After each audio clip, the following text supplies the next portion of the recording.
Well, hello again for another one of our Fireside chats.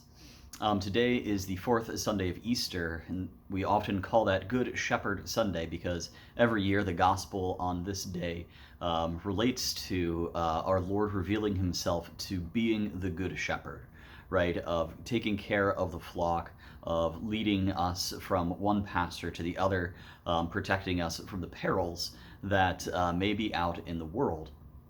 And I think it's a very appropriate message for our time that Jesus Christ is still our good shepherd.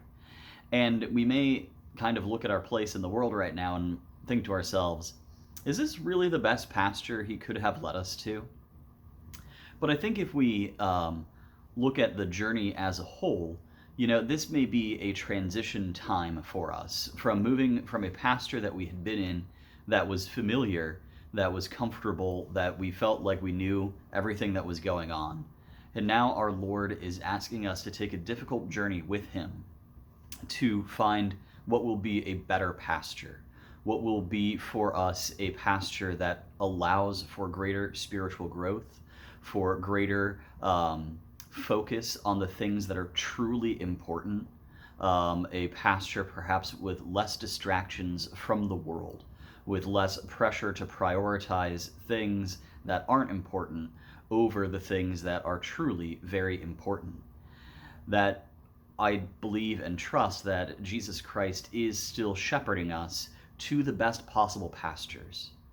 And so I think this is a good time for us to think about that. How has my life changed, right? Obviously, a lot of us are working from home a lot more. Your children don't have all those activities that you're running around to take them to. And that certainly presents many challenges and difficulties and all of those things. But I hope that it has maybe also allowed us to recognize that maybe I was focused on things that aren't as important in my life. Maybe I was focused on filling my time with distractions and always making sure I had something going on, really trying to just be busy all of the time.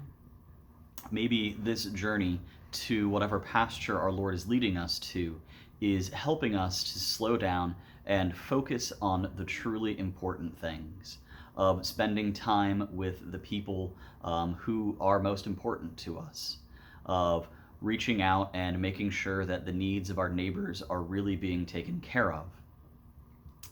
This, I think, could be the great blessing that comes out of this, that we recognize that maybe we don't need to be running around nearly as much as we had been, and that a truer and greater joy awaits for us in the quiet life of our homes, that we can be very happy and successful and truly fulfilled if those truly important things are our highest priority. I also just want to say briefly on this Good Shepherd Sunday, this is also usually a plug for vocations and recognition of the priesthood and of all those people that the Lord has entrusted to the care of his flock to. So I ask you today to simply pray for priests.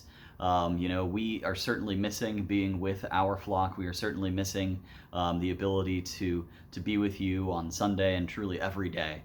And, so just pray. Pray for all priests that we can persevere through this time, and pray especially for priests who are in areas perhaps much harder hit with the coronavirus and those sorts of things than I might be right here. I certainly need your prayers too, but to think of all of those priests who are experiencing this in a more particular challenge. And that's why I was so pleased yesterday to be able to start hearing confessions again. And if you didn't see the last video, just to briefly say, we are hearing confessions by appointment only. And right now, the appointment times we have at St. John the 23rd are on Wednesday evenings and Saturday mornings. So I encourage you to please avail yourself to that great sacrament. There's more information on our parish website, phone number to call to make an appointment, and all of that. And so I hope to be able to serve you as your confessor again very soon. and it's a great blessing. And so let us continue to pray that things will again slowly recover, that we will be able to safely reopen the world, and most importantly, that someday soon we will be safely together at Mass. May God bless you all.